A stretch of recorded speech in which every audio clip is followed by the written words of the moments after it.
Thank you for tuning in to CITR 101.9 FM. You're listening to Democracy Watch, the News Collective's weekly hour-long news report, bringing you alternative and undercovered current affairs coverage from Vancouver and the Lower Mainland. I'm Ryan Patrick Jones.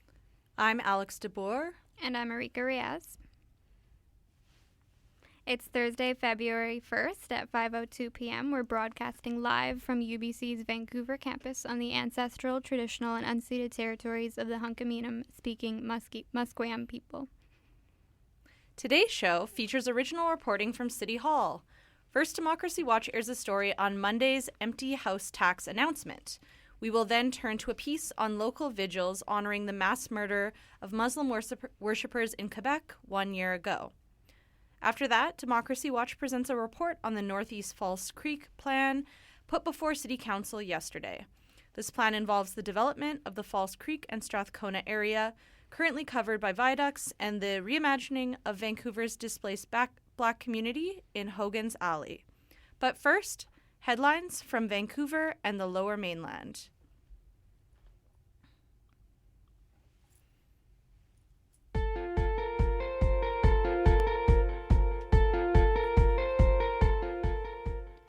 The governments of British Columbia and Alberta are engaged in a small-scale trade war after BC Premier John Horgan announced his intention to pass new oil spill regulations. The proposed regulations call for a temporary ban on increases to the amount of bitumen shipped into Alberta to BC's coasts until the effects of oil spills can be studied and better understood. These regulations, if kept in place, would effectively block the Kinder Morgan Trans Mountain pipeline from being built. Today, Alberta Premier Rachel Notley responded by calling the move illegal and unconstitutional, threatening to sue BC government and ensue in a trade war. Today, Notley announced a suspension of talks with BC over the purchase of electricity from that province.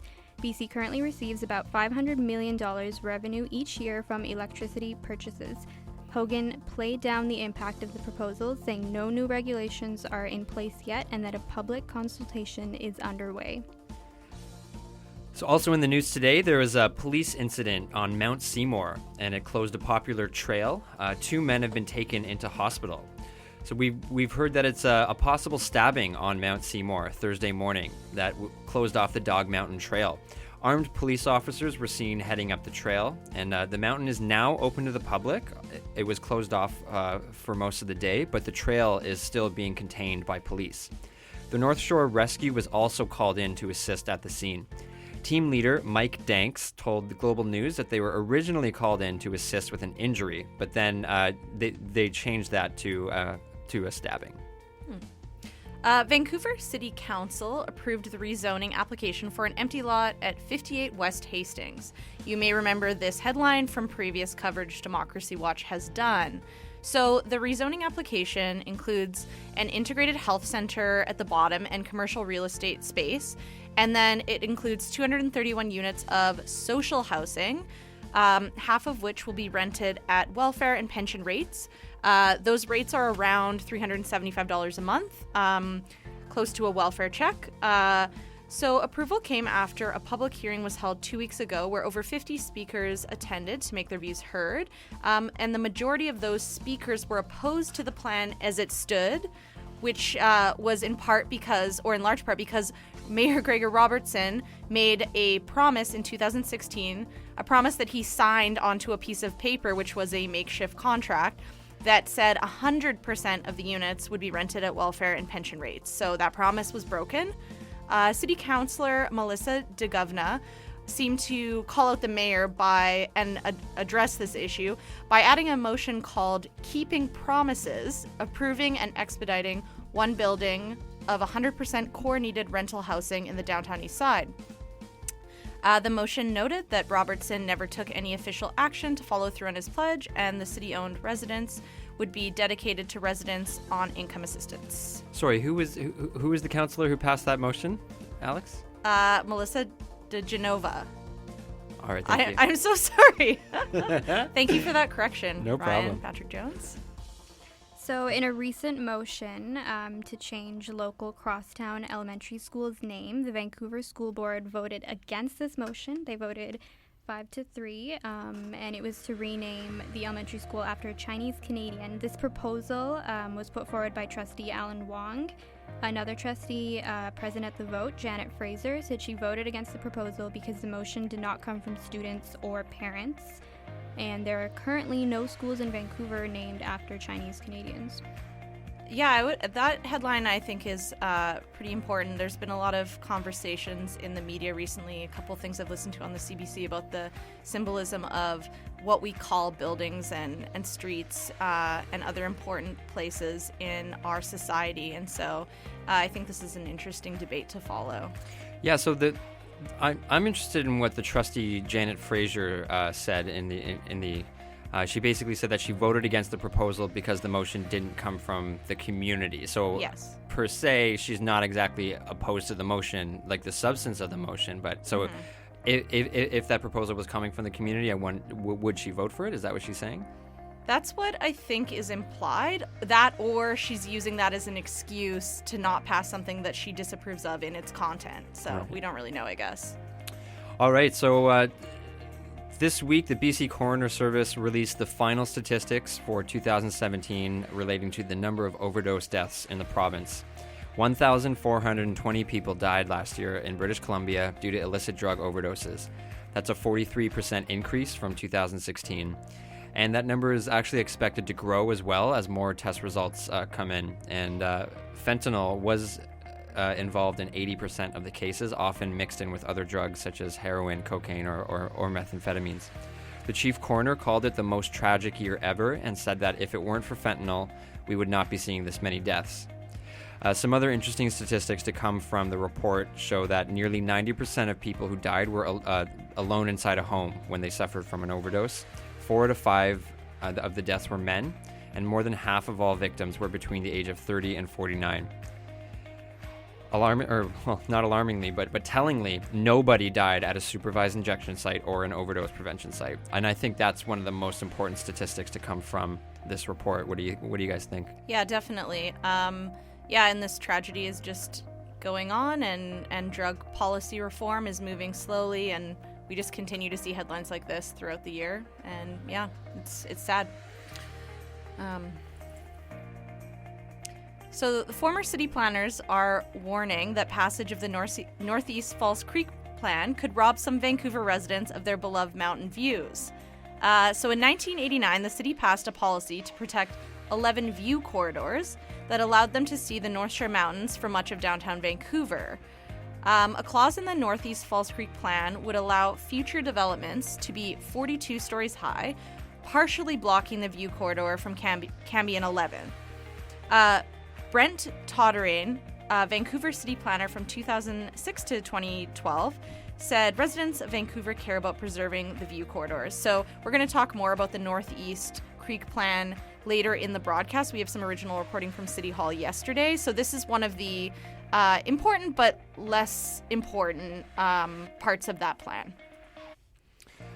All right, next up, 2 cities in Metro Vancouver are planning to ban cannabis dispensaries.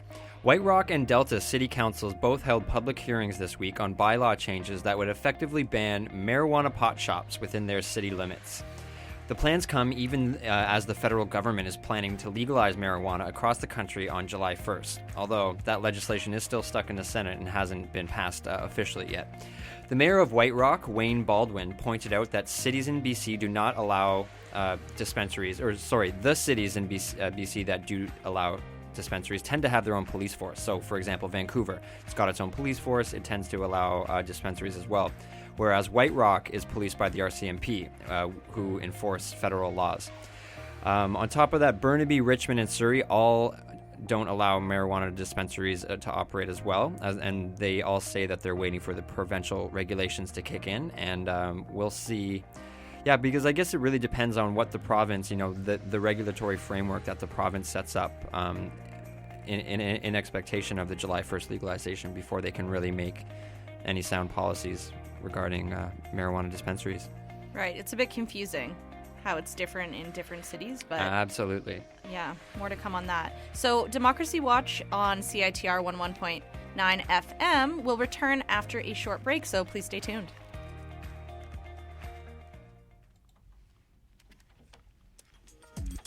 The new Emily Carr University campus is hosting its first exhibition of 2018 on January 25th from 6 to 9 p.m. called Leaning Out of Windows, Step 1. The exhibition combines artworks made through artist-scientist collaborations and will include a panel discussion called The Translation Hub on January 27th from 2 to 5. The exhibition is up from January 26th to February 8th.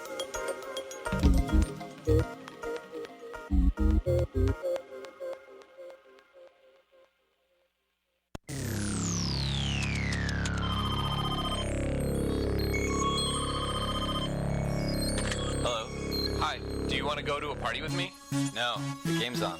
Oh, I almost forgot. I'll be right there. We like sports and we don't care who knows. From shooting hoops to the Super Bowl. Do you like sports and don't care who knows? Then CITR Sports needs you. If you like sports, are into radio, or generally just want to have a great time, then come join us. Email our sports coordinator at sports101@citr.ca to find out more, or come by the station in the new sub. See you soon. Watch, 'cause I'm the man.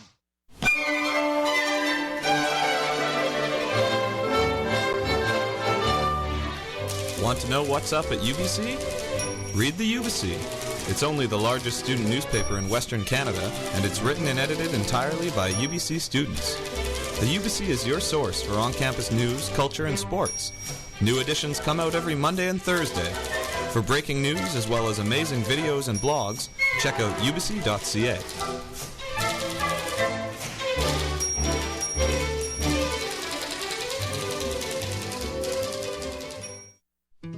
Strength, dignity, respect, beauty, self-worth, safety, confidence, choice, hope. The Beauty Night Society is a registered charity dedicated to helping marginalized women introduce trust, hope, and self-esteem into their lives. This is the first day of Through its popular makeover program, the Beauty Night Society has touched the lives of thousands and reintroduced a healthy touch to the lives of vulnerable women throughout British Columbia, creating real life makeovers. Please visit www.beautynight.org for information on programs and on how to help. Beauty Night, because dignity is beautiful.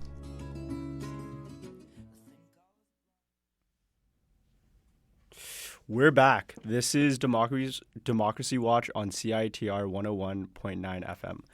We just heard headlines from Vancouver and the Lower Mainland. We'll be now turning to a short report by News Collective comrade Zoe Powers. Zoe went to City Hall this Monday to hear about an announcement about Vancouver's empty houses tax. As of Monday, 89% of all residential property owners have submitted declarations to the city. Properties deemed vacant will be subject to an empty homes tax at a rate of 1% of the property's 2017 assessed taxable value. Let's listen to Zoe's report to hear more. Tomorrow, February 2nd, is the final day for homeowners here in Vancouver to declare the residential status of their properties before the city's new empty homes tax kicks in later in the year. Here's Mayor Gregor Robertson speaking about that deadline earlier in the week. You've had a rental housing crisis in Vancouver for a number of years now. This is an important tool to address our lack of rental housing. We're hoping to see lots of what were empty homes become part of the long-term rental supply. There are approximately 25,000 empty or underused homes in Vancouver, according to the last Canada census. And that's obviously unacceptable. When we have great job growth, population growth, we need to see our homes used as residences and not as investment properties or commodities. So we're the first city in Canada. Vancouver is the first city in Canada to implement anything like this tax. And what it means is any property which is unoccupied for 6 months of the year or more will face a tax at 1% of the assessed value of that property, as well as another $250 fine if people fail to declare before the Friday deadline. On Monday, Mayor Robertson sounded really happy with the fact that 89% of homeowners in the city had already responded to this survey. But he did also face some really tough questions from the crowd, particularly about how this tax is going to actually be implemented and audited once it's in place. To be fair, 11% is a pretty good compliance rate. The bigger question is how many of the people who've responded are lying. That's the voice of Michael Geller, a prominent planning critic here in Vancouver. Some people are going to pay the tax because it's not that significant, but the majority of people who have empty homes right now are looking at creative legal ways to get around it, whether it's signing leases with relatives, and they will argue that, yes, there was a lease in place, and I didn't know that person wasn't occupying the unit. So if they enter into a lease with someone who doesn't occupy the unit, do the lawyers go after the homeowner, or do they go after the person who had the lease? I mean, in London, what happened is people brought in tables and chairs before the inspector came around, and they called it the tables and chair tax. I think the city knows that it's going to be extremely difficult, and the kind of people who are lying are the kind of people who traditionally lie about taxes that they owe. The city was understandably pretty tight-lipped about the audit process itself, but did also make a point of emphasising that the goal of this tax is not necessarily to actually generate as much income as possible. It's probably best that we not release a lot of information about the audit. Not that we aren't really excited about what we're doing here, but it can impact the integrity of the audit if people use that to try and determine if there's a way to avoid an audit. Because it is really important for everyone who's declared honestly to know that there's a good audit process behind it to make sure that everyone's declaring properly. This is the first year of the tax, and so we really don't have a target, and we're not 100% sure what the revenue would be. The goal, of course, is to create rental properties. So we're not hoping to collect the tax just for the sake of the tax. We'd like to increase the number of rental properties that are available. So success may be lower revenue in the long term. So we'll see at the end of this year, and we'll be reporting back in the fall on the full results. That's Patrice Impey, the Chief Financial Officer and General Manager for this project. Because the tax is the first of its kind to be implemented anywhere in the country, there remain a lot of fundamental unknowns about what kind of effect it's going to have on Vancouver's already strained housing market. So here's a final thought from Michael Geller on Monday morning. So I think the biggest question is, will this work in terms of increasing the stock of affordable or even relatively affordable rental housing? And that's what remains to be seen. But I will bet my house we will not see 25,000 vacant 20 units brought onto the rental housing market. That was a report assembled by Zoe Powers. I am Rahmatullah Sheikh, and this is Democracy Watch on CITR 101.9 FM. Thank you for continuing to listen. We will now be turning to a somber story about the remembering of Canada's second largest mass shooting.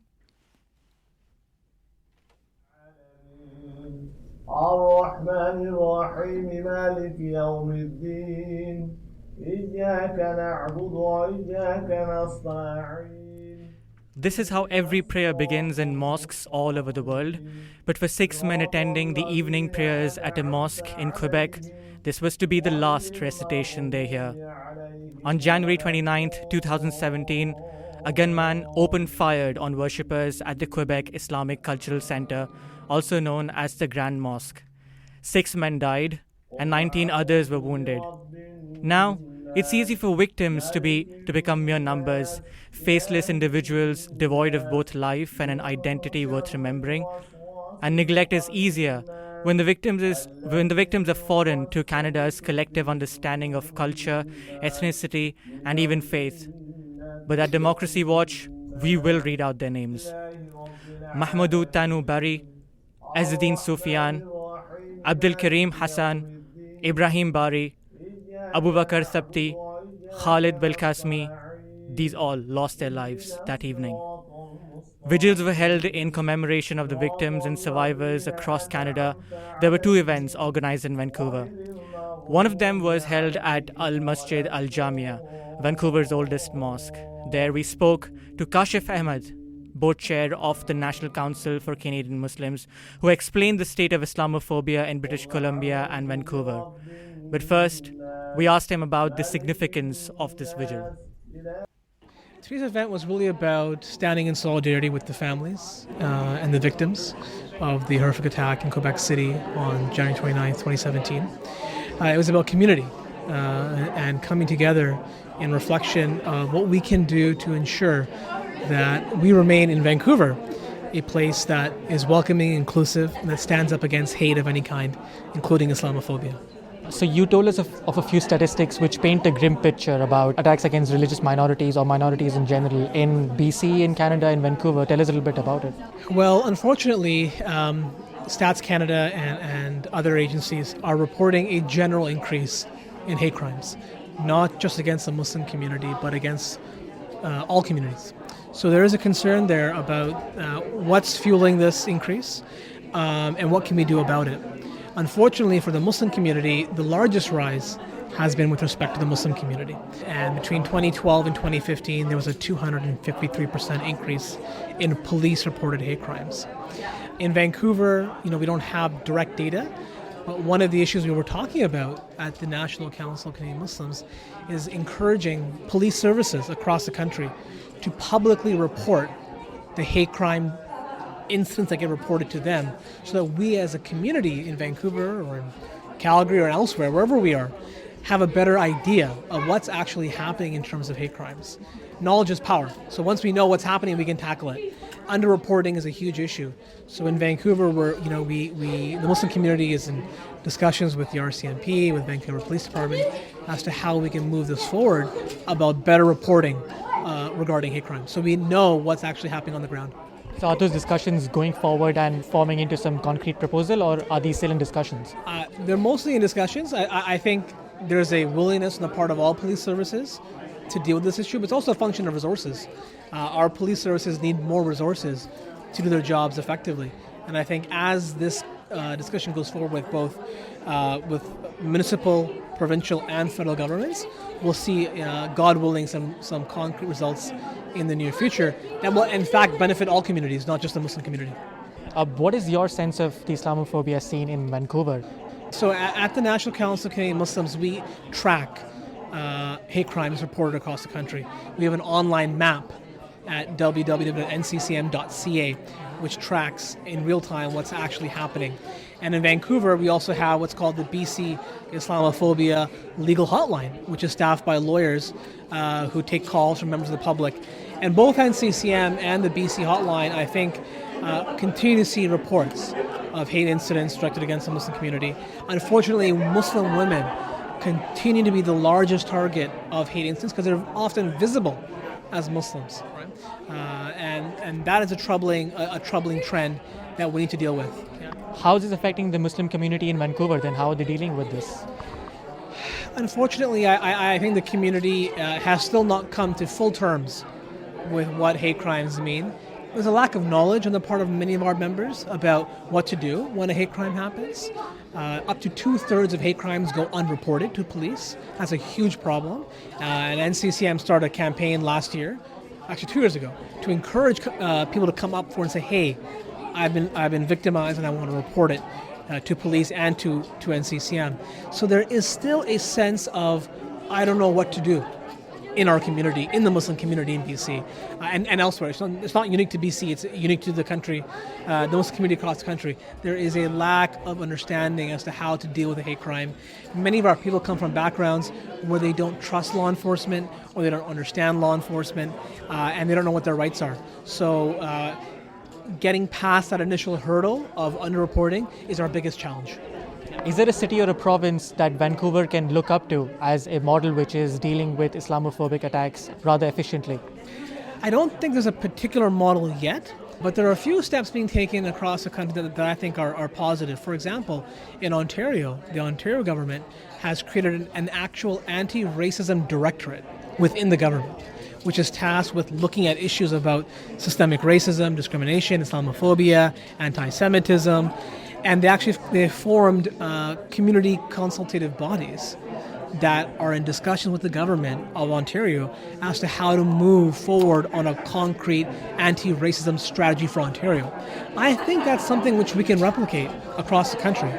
So there are these ideas and policy proposals that are coming forward that we should look at it in BC and see is it possible to also implement here as a province. There are a lot of kids here who are dancing around, playing around, rather innocent. How do you explain to them this horrific incident of the Quebec mosque attack? That's a great question. And, I have a 17-month-old son who eventually is going to be at an age where he's going to be able to ask me these questions. What happened? It's a very tough question to answer. Kids are so innocent and they only see the good in each other. They see goodness in all of us. It's very difficult to talk to kids about these issues, but I think we need to explain to kids that there is a challenge out there and that not everyone will see you the way you see them. And that we need to work with like-minded people who love each other, who show solidarity to prevent these kinds of acts from happening. I don't think we can hide these acts from our children.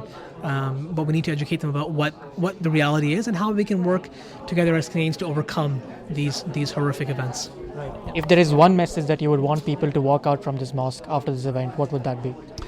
My one message would be that solidarity means more than anything to Canadians in times of need like this.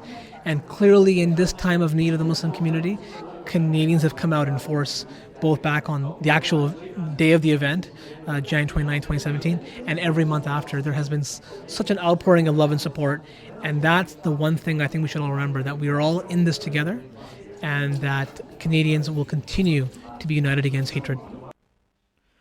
That was Kashif Ahmed, board chair of the National Council for Canadian Muslims.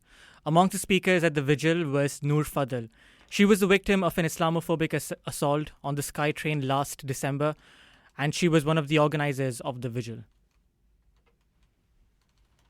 What your recollections are of January 29th, 2017? Oh, I just remember I was at home with my family, and I got off work, I believe, and I just remember just turning on the TV with my dad, and we just saw breaking news. And immediately when we saw it, we didn't know it was an attack at the mosque. We just know there was an attack. And I think at that moment I thought I was like, please don't say it's a Muslim again, And then when we realized it was against the masjid, we were just completely taken back. And I think at that moment, the next day, it was kind of like my family were more hard on us going out. My dad didn't like us going out at night. He installed these apps on our phone just to kind of give us an idea of where we are during the day in case anything happens and stuff. It was kind of like a wake-up call that, they've been telling us since we were younger, be careful, but it was kind of like reality finally hit in. So why do you think marking this as a day of remembrance and in honor of those victims, why is it important, and why do you think are so many organizations rallying for this day to be marked as the day of remembrance? Because it was a loss that, we as Muslims, we have been talking and we have been fighting for so long, talking about the rise of Islamophobia, talking about hate crimes in general. And every single time we've ever said something, the response back is, racism doesn't exist in Canada.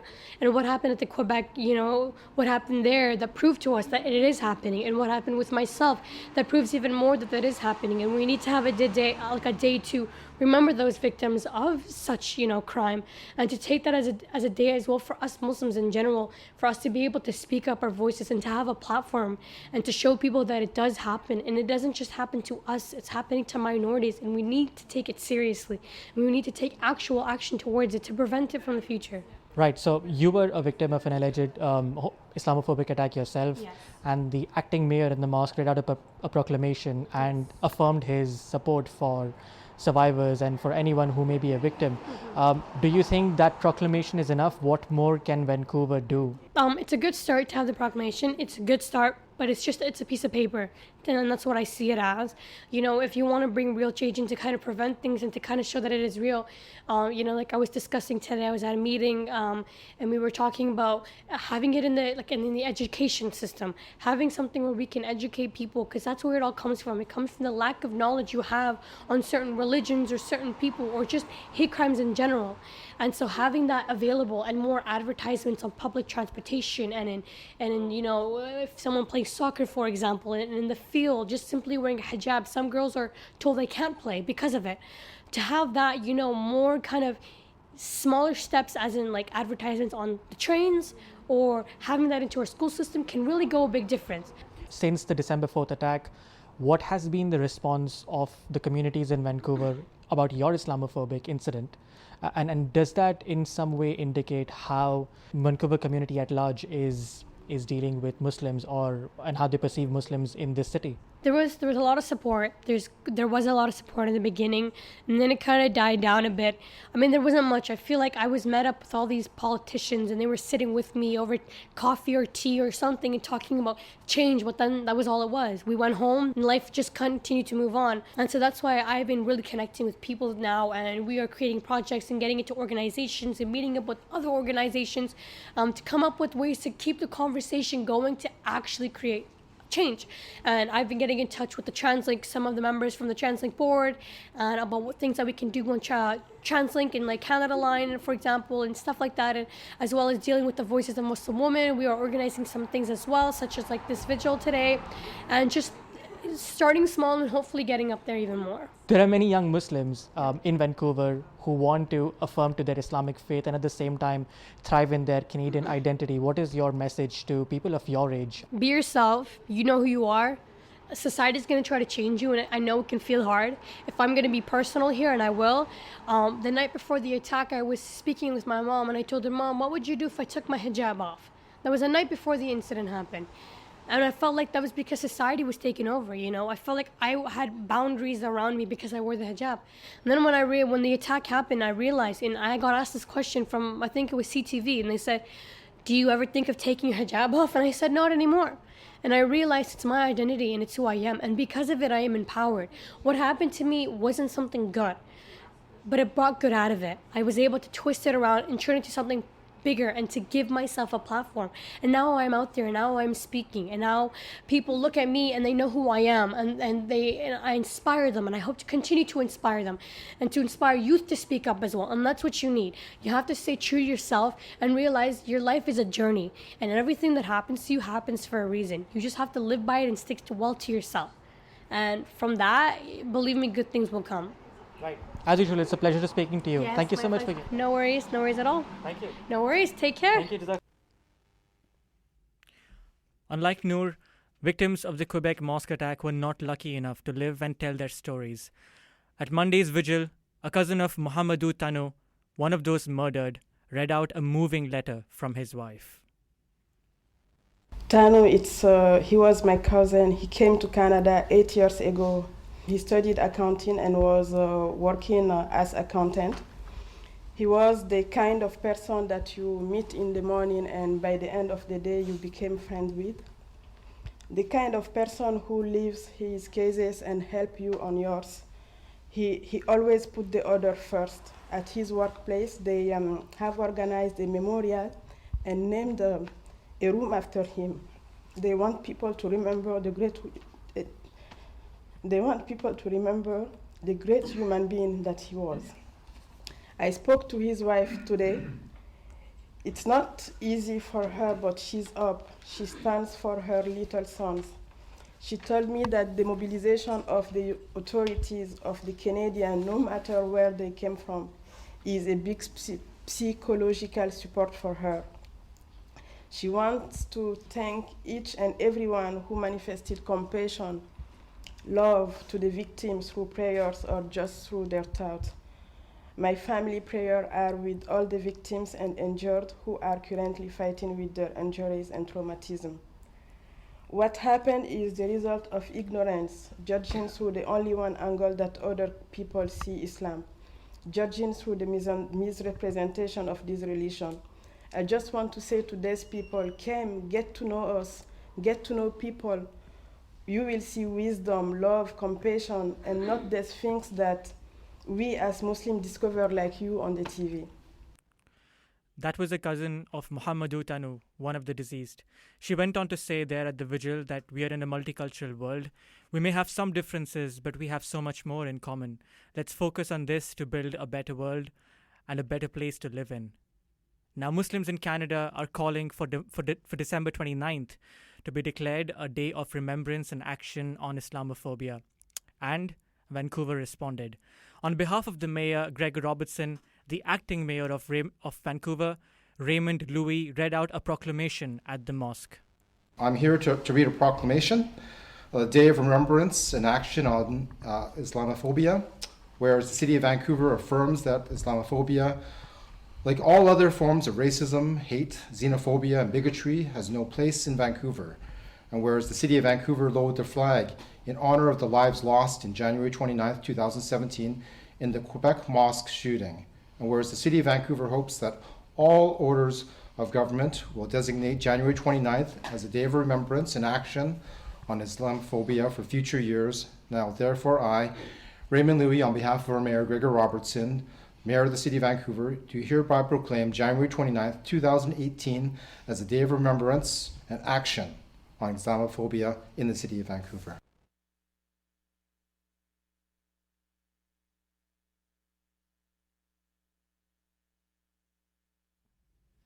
It's the January 29th, I apologize, and not December 29th, that has been declared as a day of remembrance and action on Islamophobia. That was the acting mayor, and he, in fact, spoke to us exclusively to Democracy Watch at the vigil.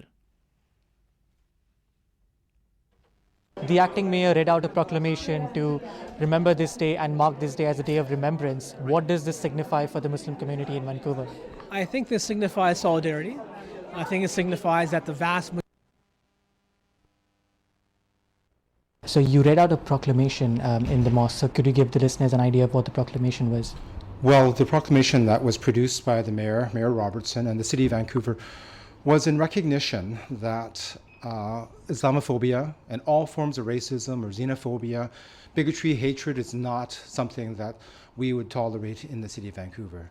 It's something that needs to be fought against and pushed back against, that the remembering of the events of what happened last year, a year ago today in Quebec City at the Quebec Mosque is unacceptable, and that we would stand with our brothers and sisters and across our nation to ensure that people understand that Islamophobia is not acceptable, that there's this fear that and this hatred and this bigotry is not acceptable, and that we wanted as a city council for the people of Vancouver to know this, that the people of Islam to know this, to make sure that we continue to be that open and welcoming city that many people brought their hopes and dreams to when they came to Vancouver here in Canada.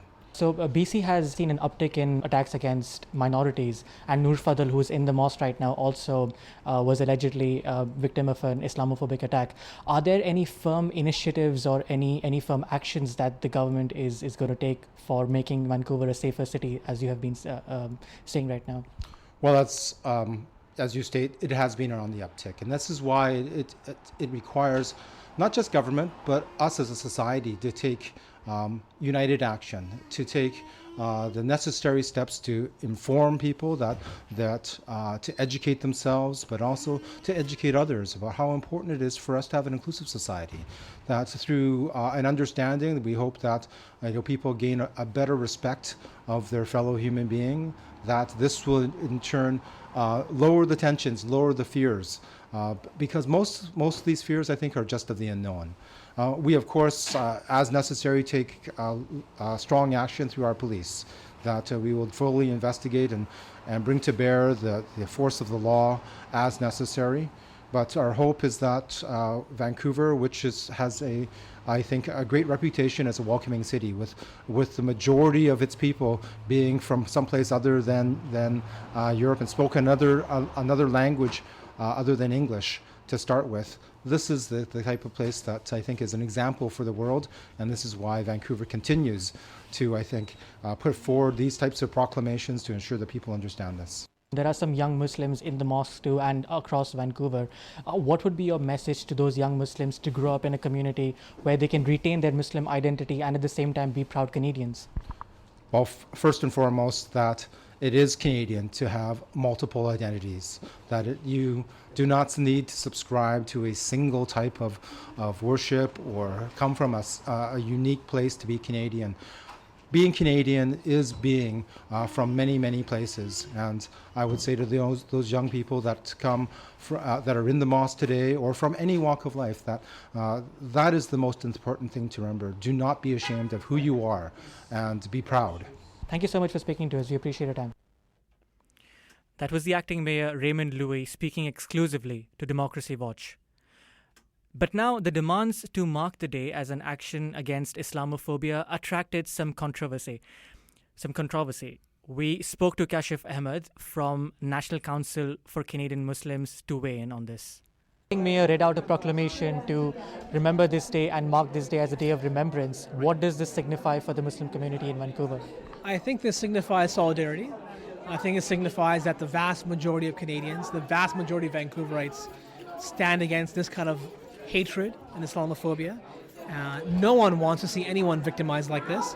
And that we also stand up against those voices who are in the minority, who are on the fringe, but who are very loud and who foment division, who foment hate, who spread fear and Islamophobia, that we will not stand for that. And we will challenge those kinds of voices. So it was very important, I think, for Vancouver to have this proclamation, to declare this day as a national or as a day of remembrance and action on Islamophobia. You said in your speech that there's some confusion about this. What were you referring to? So there is confusion about what Islamophobia means. And there are those who try to say that the Muslim community is trying to silence legitimate debate and criticism, which is false. Islamophobia, by definition, and is widely known to mean the irrational fear and hatred of Muslims, and by extension their faith. So there are those voices out there who are spreading confusion and misinformation about Islamophobia. And we're really looking to our elected leaders to show leadership on this issue, to stand with the Muslim community. And I think today we've clearly seen that from both the federal, provincial, and municipal government. And what we've seen today across the country, I think, is the solidarity with the Muslim community. And we hope that we can work with the federal government to eventually declare a national day of remembrance and action on Islamophobia, not just for the Muslim community, but for all communities, that we will never tolerate that kind of hate growing and festering and threatening our communities. A year since the Quebec mosque attack, Canada's Muslim community is still recovering. Ayman Darbali, the paralyzed survivor of the attack who was shot 7 times as he put himself between the gunman and the worshipper, is waiting to relocate to a wheelchair-accessible home. Over $300,000 have been raised for him, but more is needed. There is also anger surrounding the man who carried out the mass shooting, Alexander Bissonnette. He has been charged with 6 counts of first-degree murder and 6 counts of attempted murder.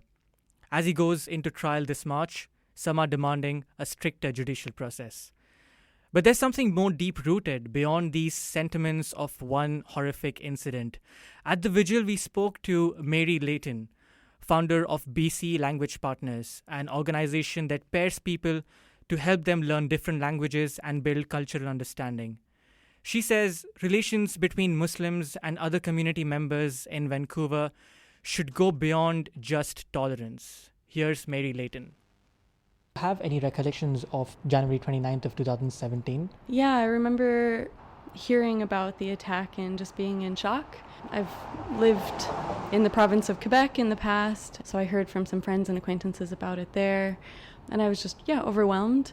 And I remember last year that AGL Centre downtown hosted an event after January 29th to kind of connect with the larger community in Vancouver and kind of show, ironically, an expression of gratitude for the outpouring of compassion of the non-Muslim community for the Muslim community. And I just thought that was such a beautiful event. So I was really happy to attend that event and invite a lot of friends. And it was a nice bridging opportunity between the Muslim and non-Muslim communities of Vancouver. So do you think is there enough awareness about Islamophobia in Vancouver? I don't know if the awareness level is so high. I admit I found out about this event from a friend of mine actually just yesterday. And so I was really grateful to find out about that. And so I was able to come today. But I think, as a lot of the speakers said today, I would say a lot of the speakers did a great job of connecting this incident of Islamophobia to all of the forms of racism and intolerance, and the fact that we can be terrible together or we can be good together. Let's choose to be good together. So you have an interesting story. You've lived in a predominantly Islamic country, Saudi Arabia, and now you're living in a cosmopolitan city like Vancouver. What would be your message to the people who'd want to learn about Islam and change their perceptions, perhaps?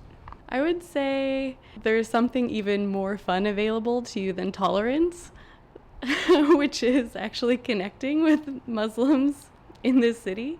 I've really benefited from having Muslim friends and neighbors, and you can too. That's like one of the great things about living in a multicultural, multi-faith city. So I think we can go beyond tolerance. I would like to, and actually have fun together and benefit from each other. Yeah, I would say that it's not just neutral, it's like really a positive opportunity. And that's what came to me as I was sitting inside here at the masjid.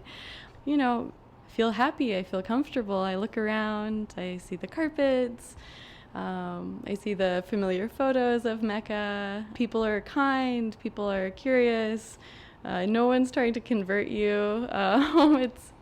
Is that a perception amongst people? Oh, I think there's lots of myths and concerns. But like I say, I think I've benefited from having connections to Muslim community, and you can too. That was an original report by Rahmatullah Sheikh, a member of Democracy Watch. We are now going to go straight to another story, which we reported on yesterday. The report was done at City Hall. It was done by myself and a few other News Collective members, Phoebe Chong, Arika Riaz, Olamide Olaniyan, and yeah, that was everyone. So the story was edited by Olamide, who put a lot of work into it. I just wanted to give a shout out to him. So we're going to turn right to that. Please enjoy.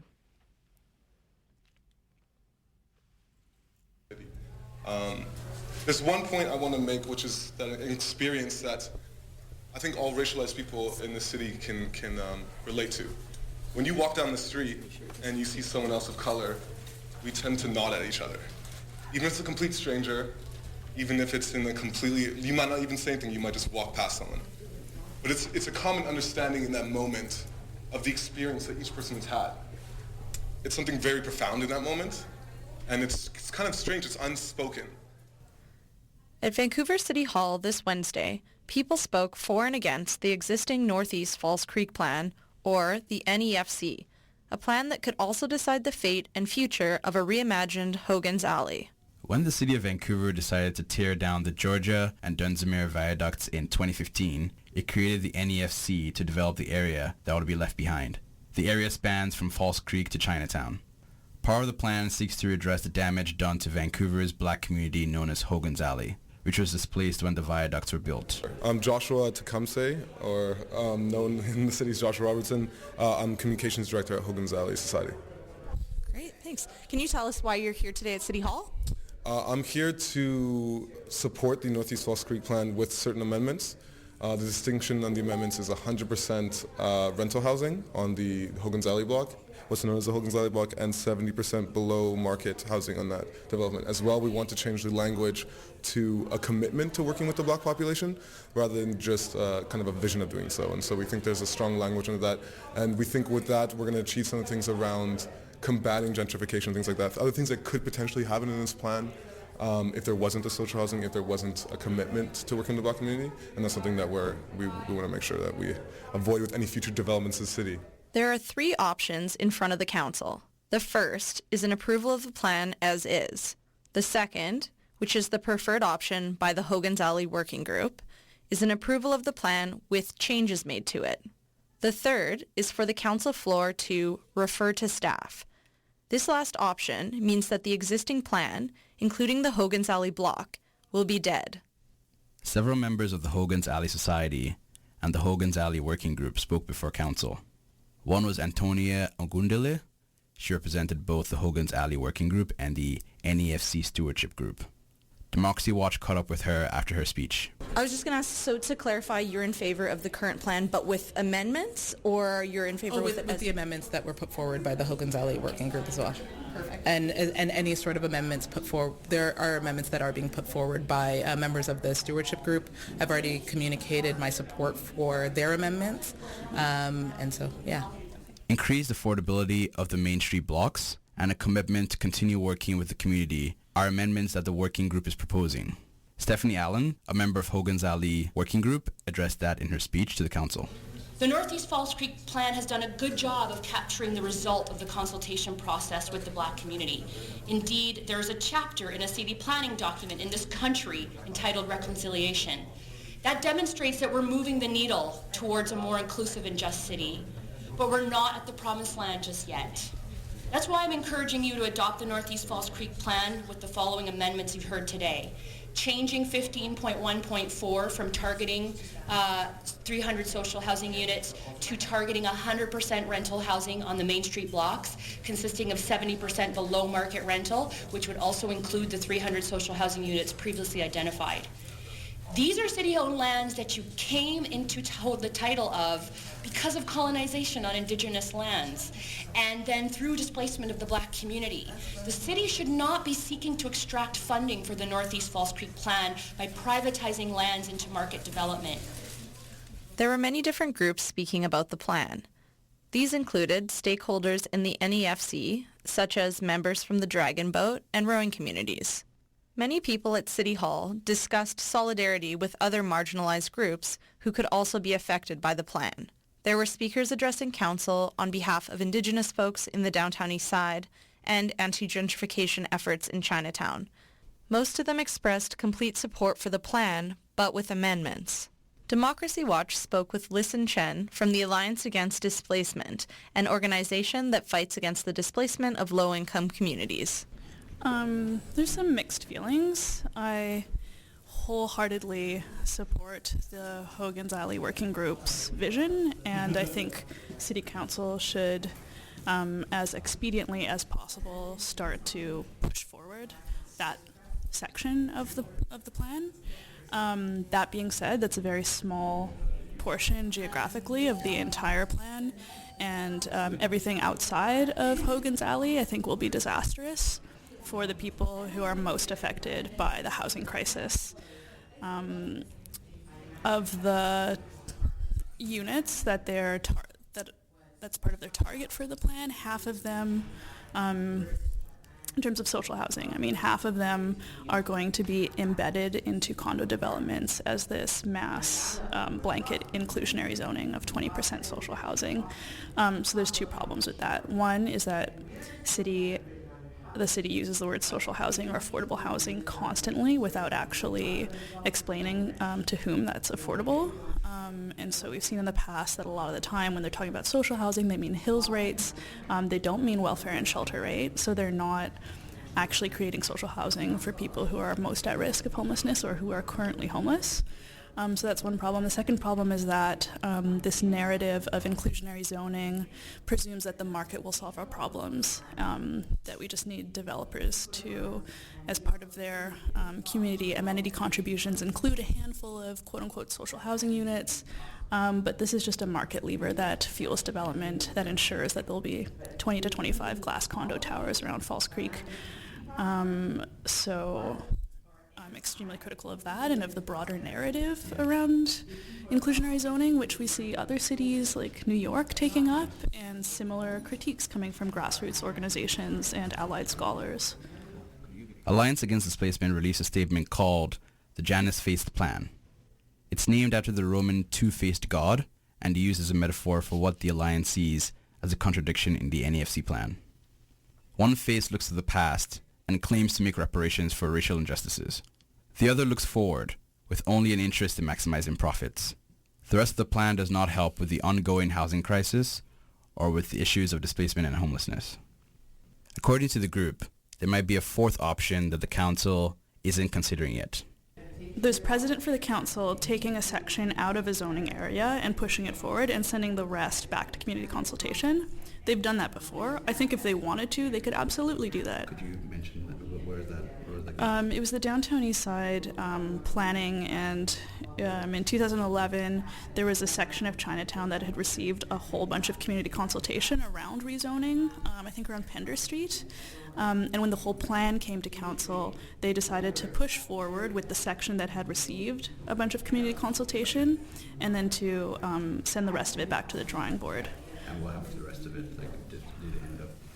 I don't know. Actually, I have to look into it.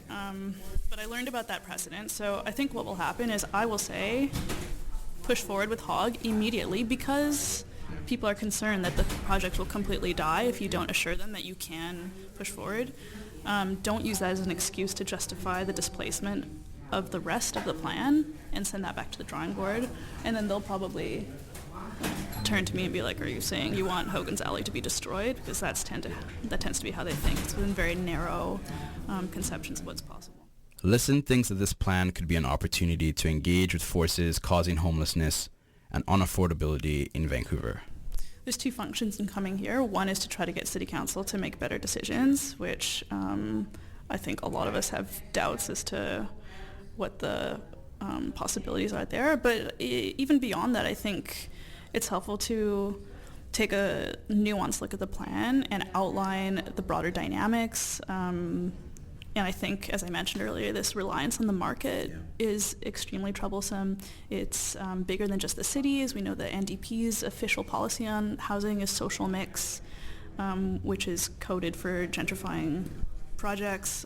So I think that we can use this opportunity to engage with the broader forces that are creating homelessness in the city and also in BC and in Canada. After hearing from the speakers, the Council refers questions to staff, debate, and discussion on the plan for February 13th. Dr. June Francis, another member of the Hogan's Alley Working Group, talked to Democracy Watch about her hope for the plan. So considering that, a lot of councillors, there's elections coming up and everything, and the mayor is not seeking re-election and all that stuff, how do you see that potentially? Do you see any choppy waters in the future? Maybe if there's a new a bunch of councillors that have different ideas on what this should look like. That's why we're asking for the support right now. And that's, yes, because if they entrench it in city planning, it becomes harder to dismantle. And so, yes, we think this council voting, and hopefully they have the courage to do it. And I think, yes, sometimes when you're leaving, this is a moment in time where you can be more courageous. I'm hoping it plays in that direction. Yeah. Francis thinks that solidarity with other marginalized folks is extremely important to their push for a more just and inclusive plan. I think it's going to be critical that we find ways to have common ground with our neighbors. I think we have so much in common with the Chinese Canadian community and with the Indigenous community. We've been equally subjected to colonialism, to oppression, to exclusion.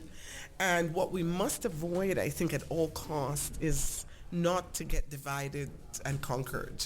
And so finding ways for us to create commonality and a common mission, I think, is absolutely essential to this going forward in a productive, and I think we really are committed to that because we think it's essential. So solidarity. Solidarity.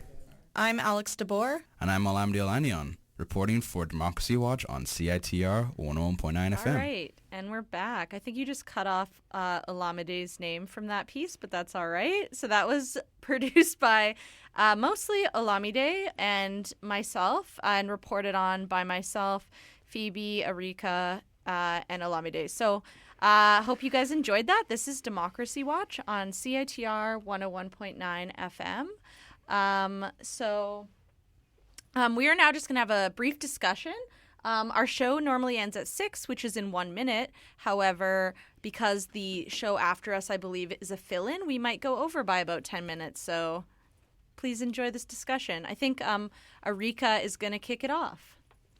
Yeah, so I just want to start by kind of highlighting the type of rhetoric that was being used at the City Hall meeting.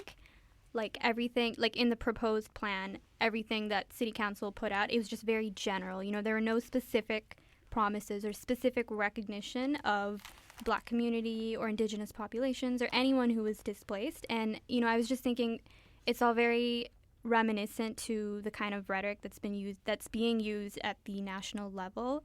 Even looking at Justin Trudeau's remarks last week where he was regarding the Canadian government's official recognition of the International Decade for People of African Descent. Mm-hmm. And, this statement, it's completely in line with that kind of classic Canadian apologist rhetoric where, it was more or less an empty statement. It wasn't really followed up with specific promises. And that's kind of, the general rhetoric that Canadian politicians have been using. You know, we're always committing to do better, but it's usually not followed up by, you know, concrete action. And I just thought that was reflected in yesterday's meeting. Yeah, it's like we are committed to doing better, but that's a vague word. And better than what? What specifically are we doing better than? Yeah, so are you referring to the language that was in the plan itself, or like that was being used by the councillors as they were questioning the speakers? Well, I was referring to the plan itself, like the written official version. Yeah. And so, like, what kind of language do you think was missing? I guess just specific promises. You know, they talked about we're going to make affordable social housing, but, you know, no prices were listed, and they didn't really acknowledge all the different communities that would have been and will be affected by this plan. Yeah, totally. Yeah, I know, like, some of the people we spoke with mentioned how they wanted a specific language to be written in that would maintain a relationship of accountability between the Black community and probably others, Chinese Canadians, other people who are displaced, and the city if they continue to own the land and oversee it. So that was interesting to hear. But I think this topic of language and its importance is like really interesting. And I know like that address you're talking about that Justin Trudeau made on Tuesday about Canada acknowledging the decade of for people of African descent. And I know there were some criticisms I read in like an article in Metro News about how he didn't specifically use the term like anti-Black in terms of like systemic racism that has occurred in Canada towards Black Canadians. And like, obviously he didn't say Black Lives Matter. That is probably too radical for him to say. But, you know, missing those direct and specific acknowledgements of racism do matter. And it does kind of make me think of Ramatula's piece on the vigils for the mass shooting in Quebec, because there are similarities there in missing language from our governments. And I was reading in another article a couple days ago how the Conservative Party, at least at a federal level, specifically will not use the term Islamophobia to describe that attack and other attacks that have been specifically directed at Muslim Canadians. And they instead call it like a hate crime. And they're reluctant to call it Islamophobia because what I was reading was saying that that kind of makes it seem like it's not okay to criticize Islam, which is interesting. I don't know if you have anything to say to that, Ramatula.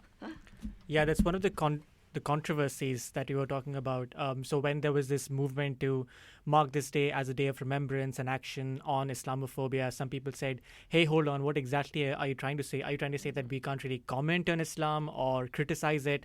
So it's strange. There's this automatic, by default, opposition to anything where Muslims tend to try and reclaim what is essentially theirs. I mean, it's an attack on their faith. So when they go out and try to raise this on a more national scale, there are people who are concerned about a few words being misplaced, whereas what they are actually trying to do is speak against systematic racism almost. Yeah.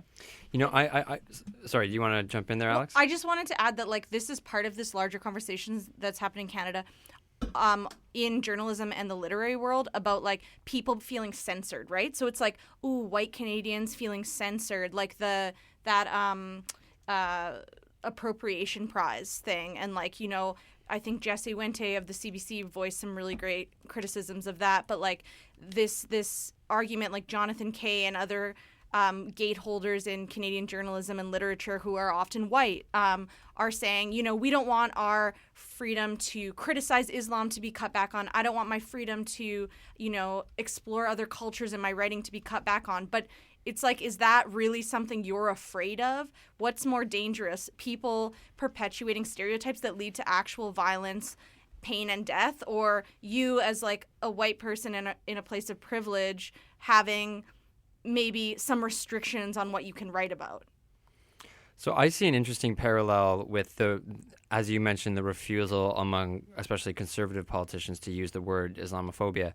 I see an interesting parallel with the debate in the States that was happening about, Obama wouldn't say Islamic terrorism. He wouldn't call it radical Islamic terrorism. And the Republicans were saying, why won't you call it what it is? Yada, yada, yada. And I mean, the conservative leader right now, Andrew Scheer, in his acceptance speech, said that radical Islamic terrorism is a threat to all Canadians. So it's just, I find it interesting that they refuse to use the word Islamophobia, but they are just nice and quick to use radical Islamic terrorism and to tar, almost a whole religion with or to conflate the word terrorism with an entire religion.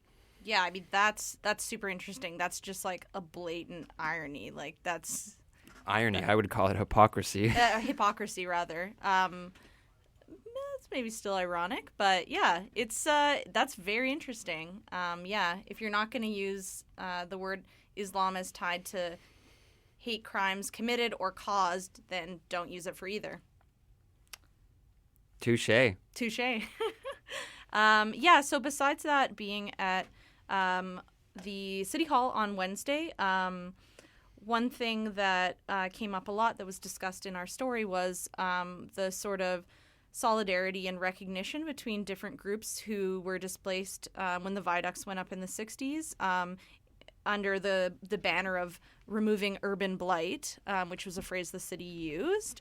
And so one thing that we talked about in the piece is this idea that while the city is trying to reconcile with its displacement of the Black community by hopefully building this community center, it's still, through its policies, accepting gentrification and the displacement of different groups of people who are often of marginalized groups. So like in the downtown east side, there's a lot of people being displaced by unaffordable housing, and so this process of displacing people and letting the places they live within the city kind of become decrepit and like not putting as much care into them, and then being like, oh well, we need to improve this area, we need to have like better housing. It's still going on, so it's kind of a weird thing to hear this process happening where they're acknowledging what they did but not what they're still doing.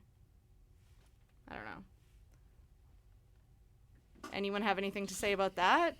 Newsies, Arika? I mean, yeah, if this plan is not amended, then like you were saying, the legacies of displacement that, Vancouver has been complacent in are just going to continue. Yeah. I don't know. Yeah, well, I don't know. It's hard to say what will happen. So do you think they're going to amend the plan? Do you think it's going to be passed as is? Do you think it's going to be rejected? What kind of sense did you get from the meeting? Yeah, that's a good question. I mean, I think we were all kind of talking about that, speculating. I mean, I think the consensus, and maybe others can comment on this, was that it would look pretty bad if they didn't pass this community center. Like, I think this issue's gotten a lot of press, and while the Black community is small in Vancouver, this issue is like, it has been one that's been in the media for a few years, at least that I've been following, and so I feel like they're going to pass it. And probably they're not, my guess is they're not going to include the amendments to up the amount of social housing. And they probably won't follow through with a commitment to be accountable to the communities that live there. But that's maybe a pessimistic view. I don't know. I wasn't there at City Hall, obviously, but I think I have hope that they will pass the amendment as is. I can't see City Hall in Vancouver kind of making a move that would affect African Canadians. I think from a Vancouver and a Canadian perspective, that would look obviously really awful. And what we've seen in the United States, I think it's just very un-Canadian of us. Yeah, or is it very Canadian of us? Yeah, it's really interesting. I don't know, maybe I'm too naive. Yeah, it's interesting that Aiden's saying that it's in Canadian. If you remember Jesse Brown's podcast, Canada Land, when he's discussing about switching to the story that I was working on the Quebec mosque attack, so he was saying that this doesn't really sound like Canada, a man entering a place of worship and gunning down 6 people, injuring so many others. So he initially sets off with the journey saying that this doesn't really sound like Canada. And then he goes on to say that this is actually very uniquely Canadian because in the whole of North America, there's never been an incident where someone's walked into a place of worship and just gunned people down. So a mosque specifically. Yeah, a mosque specifically. Absolutely, yeah. But it's just funny because sometimes it just gives me an impression that there's so much of optics involved in discussing about Canada and its response and its place in the global platform, and it's just that when these events of great magnitude take place, it just really throws people off. Whether it is something as small as the state of the black the African Canadians, or if it is a fatal shooting, right? It just gives you a sense of something that's worth reflecting on. Yeah, I think there's a lot of myths that we have been taught and that we tell ourselves that perpetuate to this day, and we're only really starting to re-examine, or at least some of us are starting to re-examine those. Yeah, like it seems more younger generations. And like, I think to build off of like comments made on Canada Land, I think it was the last episode, which I also listened to, an interesting point that was made in that discussion was that, and I don't know if this was specifically said or this is what I kind of like picked up on from what they were talking about, but like the men who were shot down, the 6 men whose names you read out, it's like, I think part of the reason that this massacre is like already being forgotten or not being given as much media attention as other tragedies, especially tragedies that are similar in America, is that these men were not seen as Canadian, right? Like it seems like they were seen as immigrants who didn't integrate into like our society, and they were part of a religion that is not seen as Canadian. And so there's this othering that's happening, and it's enhancing this collective unremembering. So that's interesting to reflect upon. Definitely some systemic racism there. I don't know if we can wrap this up if everyone else is good. This has been a special extended version of Democracy Watch. We went over by 12 minutes. So thanks for putting up with us. So this is, as I said, Democracy Watch on CITR 101.9 FM. We're going to close the show. Thanks for listening. We will be back again next Thursday at 5 p.m. Stay tuned for more CITR.